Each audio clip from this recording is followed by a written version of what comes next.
एक लड़की का कल शव बरामद हुआ। राजस्थान की थी। विवाह को 5 महीने हुए थे। पहली बार वो विवाह के बाद अपने पति से मिलने के लिए लंदन में सेटल होने जा रही थी। अपने पति के साथ किस तरह से जिंदगी गुजारेंगी, आगे की क्या प्लानिंग करेंगी, सब प्लान था। लेकिन वो सारा प्लान धरा का धरा रह गया और मौत ने दस्तक दे दी। एक दूसरा परिवार जिनकी तस्वीर आपने देखी होगी, पति पत्नी थे और 3 बच्चे थे। 2 जुड़वा थे, 1 लड़की थी। 8 साल की लड़की थी, 4 साल के 2 बच्चे थे, जुड़वा थे बेटे। 2 छोटे बच्चे, एक गुड़िया 8 साल की लड़की और माँ बाप सेटल होने जा रहे थे लंदन कि चलो वहीं बच्चों को पढ़ाएंगे, वहीं बच्चों का भविष्य बनेगा, वहीं सुख से रहेंगे। पत्नी डॉक्टर थी, रिजाइन कर दिया, यहाँ से छोड़ दिया, अब वहीं करेंगे काम। क्या प्लानिंग ना रही होगी उनकी, क्या सपने ना रहे होंगे उनके। और उन बच्चों ने 4 साल के बच्चे बेचारे जरा जरा से, जिन्होंने अभी ये दुनिया देखी ही नहीं थी, आंखें खोली ही है। 4 साल का बच्चा कितना बड़ा होता है। लेकिन सारी प्लानिंग धरी की धरी रह गई और मौत ने दस्तक दे दी। पूरे परिवार को निगल गई मौत। सबसे निर्दयी कोई है तो मौत निर्दयी है, मृत्यु। उसे तनिक भी दया नहीं है कि ये छोटा है कि ये बड़ा है, कि ये अनाथ हो जाएगा कि नहीं होगा। सबसे निर्दयी है मृत्यु, जिसे तनिक भी दया नहीं है। आप लोग कल की प्लानिंग करते हैं। जिस हॉस्पिटल में जाके विमान टकराया, वहाँ 1:30 बजे लंच था तो सारे डॉक्टर भोजन कर रहे थे। तो एक लड़का था जो थाली से उठाकर रोटी मुंह पर रखने ही वाला था कि टकरा गई प्लेन, और उसका निवाला मुंह पे ना जा पाया और मौत आ गई। आप समझ रहे हैं इन बातों को। माना कि मेरे हाथ में रोटी है, इसकी भी गारंटी नहीं है कि मेरे हाथ की रोटी मेरे मुंह पे जा पाएगी, इसकी गारंटी है। इस हादसे ने क्या नहीं सिखाया। ना सीखो तो कुछ नहीं सीखो, सीखो तो बहुत कुछ सीख जाओ। जिसके हाथ में रोटी थी मुंह तक पहुंचा ना पाया और मौत आ गई। कोई बीमारी नहीं, कुछ नहीं, हादसा। मौत तो बहाना लेके ही आती है। मौत कभी अपने माथे पे बात नहीं रखती कि इस कारण, वो कोई ना कोई कारण ढूंढ लाती है, वजह ढूंढ के लाती है। सबकी प्लानिंग होती है, सबके भविष्य की प्लानिंग होती है। हम सोच ही सकते हैं आगे का, लेकिन वो हो पाएगा ये हम तय नहीं करते। अब विमान हादसे में जितने लोग गए, उनके साथ कौन गया? हम गए कि आप गए कि परिवार गया, कि उनके बैग गए, कि उनका सामान गया? सारा सामान उनका जल गया, सारा सामान जल गया। जिस कागज पाथर के पीछे वो भागते रहे, वो सारा जल के राख हो गया। ना वो कागज काम आए, ना परिवार काम आया, ना आप और हम काम आए। क्या काम आया? उन लोगों ने जीते जी जो पुण्य किया होगा, किसी का भला किया होगा, कुछ अच्छा किया था, वो अच्छाई उनके संग गई।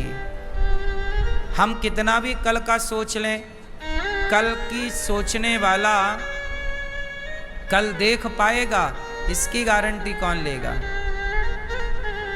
इसलिए वर्तमान को बेहतर बनाओ, वर्तमान में खुश रहना सीखो। कौन सी मुलाकात हमारी तुम्हारी आखिरी मुलाकात हो, कौन सा हंसना मुस्कुराना हमारा आखिरी हंसना मुस्कुराना हो, कौन सी तस्वीर हमारी तुम्हारी आखिरी तस्वीर हो, कोई नहीं जानता। कौन सी शब्दावली हमारी तुम्हारी आखिरी शब्दावली हो, आखिरी शब्द हो।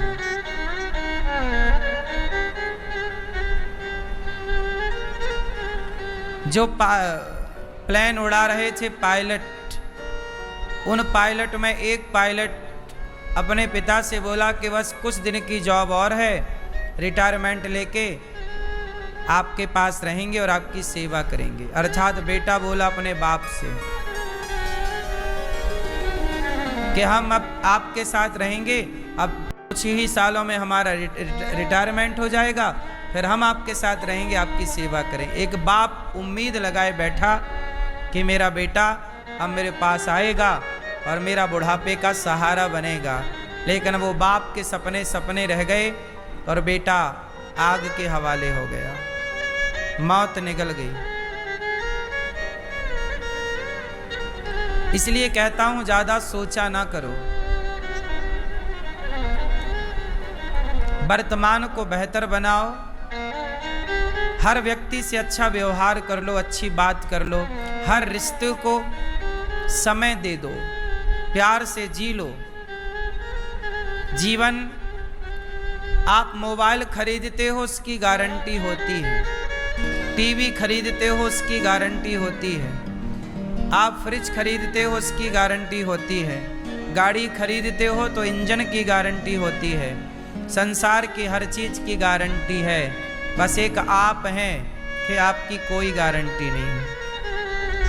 एक इंसान है जिसकी कोई गारंटी, बोलो,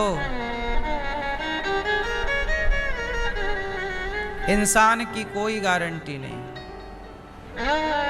अगली सांस की गारंटी नहीं है। इसलिए जीवन हताश हुए बिना, परेशान हुए बिना हर लम्हे को, हर क्षण को जी लो।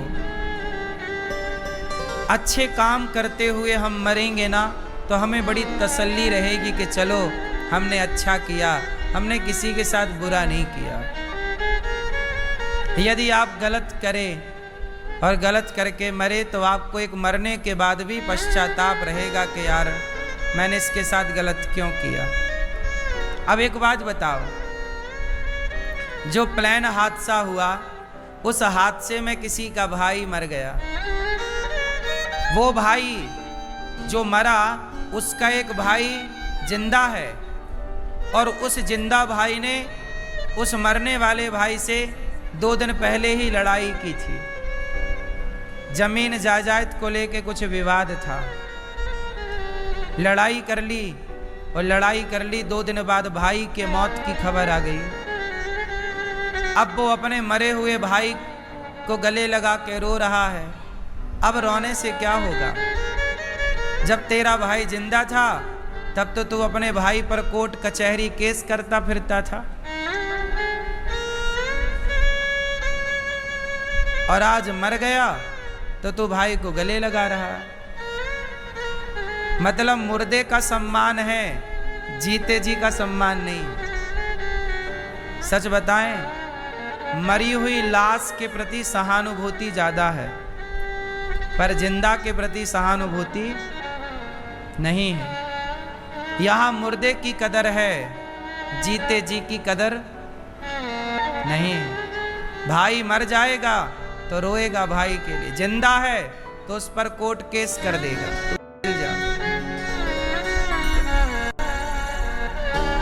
अरे इंसान इंसान के काम नहीं आया, भाई भाई के काम नहीं आया, बेटा माँ बाप के काम नहीं आया, पति पत्नी के काम नहीं आया, पत्नी पति के काम नहीं आई, तो फिर रिश्तों का मतलब क्या हुआ? हम अपने भाई से लड़ाई करें, क्या इसलिए हमें भाई मिला है या प्यार करने के लिए मिला है? इसलिए हर रिश्ते की कदर करो। जो रिश्ता आज आपके पास है, जिस रिश्ते से आप लड़ रहे हैं, कल वो रिश्ता रहेगा कि नहीं, कल कहीं केवल आंसू बहाना ही ना रह जाए।